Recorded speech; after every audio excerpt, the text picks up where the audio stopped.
ആരാ നിങ്ങള്? നമസ്കാരം മാഡം. നമസ്കാരം, പറഞ്ഞോ. ഞാനിവിടെ തൊട്ടടുത്ത് ഒരു പുതിയ ബേക്കറി ഷോപ്പ് ഓപ്പൺ ചെയ്തിട്ടുണ്ട് മാഡം. ആഹാ. അതിൻ്റെ പ്രൊമോഷന് വേണ്ടി ഞങ്ങളുടെ ബേക്കറി പ്രോഡക്ട്സ് വീട് വീടായി ചെന്ന് ഫ്രീ ആയിട്ട് കൊടുത്ത് അവരുടെ ഫീഡ്ബാക്സ് എല്ലാം വാങ്ങിച്ചുകൊണ്ടിരിക്കുകയാണ് മാഡം. അതുകൊണ്ടാണ് നിങ്ങൾക്ക് തന്ന് നിങ്ങളുടെ ഫീഡ്ബാക്ക് കേട്ടാന്നിട്ട് പോകാൻ വേണ്ടി വന്നതാണ്. ഇതിൽ ഞങ്ങളുടെ ബേക്കറിയുടെ കേക്കുണ്ട്. ഇത് കഴിച്ച് നോക്കിയിട്ട് നിങ്ങളുടെ ഫീഡ്ബാക്ക് പറയുകയാണെങ്കിൽ നന്നായിനെ മാഡം. അതെയോ? ശരി, തന്നോളൂ. നിങ്ങൾ കുറച്ചു നേരം ഇവിടുന്ന് വെയിറ്റ് ചെയ്യണേ. ഞാൻ അകത്തേക്ക് കൊണ്ടുപോയിട്ട് കഴിച്ചു നോക്കിയിട്ട് ഫീഡ്ബാക്ക് പറയാം. മാഡം മാഡം ദേഷ്യപ്പെടാണ്ട് ഇവിടെ തന്നെ കഴിച്ചിട്ട് ഫീഡ്ബാക്ക് ഒന്ന് പറയുമോ മാഡം? അതൊന്നും വേണ്ട. ഞാനിത് അകത്ത് കൊണ്ടുപോയി കഴിച്ചു നോക്കിയിട്ട് എങ്ങനെയുണ്ടെന്ന് ഫീഡ്ബാക്ക് പറയാം. ഓക്കെ അല്ലേ?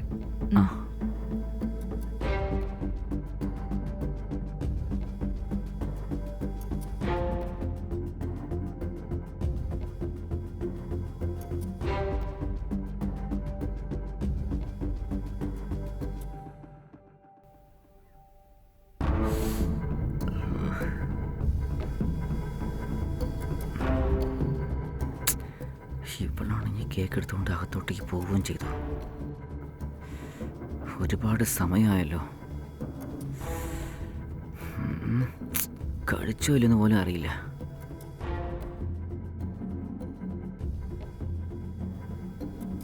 ഒരുപക്ഷെ കേക്ക് കഴിച്ചിട്ട് അകത്തന്നെ ബോധം കെട്ട് വീണോ? എന്തെങ്കിലും ആയിക്കോട്ടെ, അകത്ത് പോയി നോക്കിയാലോ.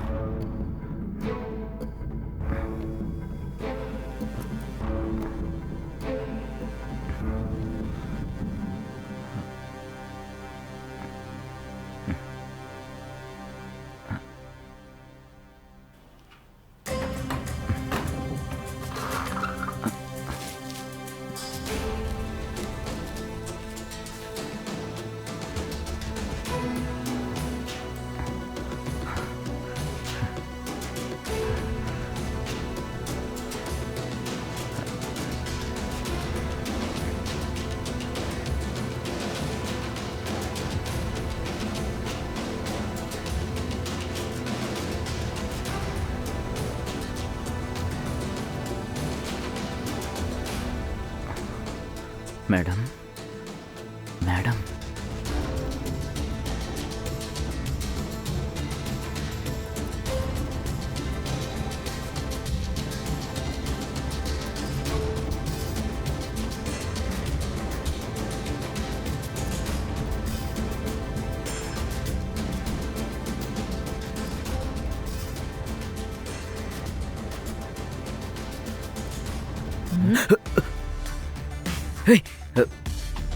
നീ അപ്പോ കേക്ക് കഴിച്ചിട്ട് നിനക്ക് ബോധം പോയില്ലേ?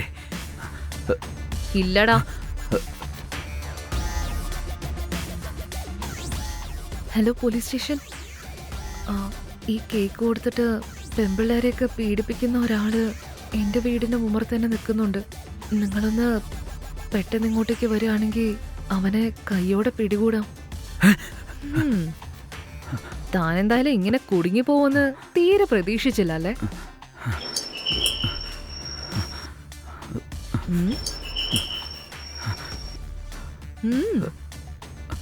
വേറെ ആരുമല്ല, പോലീസുകാരാ.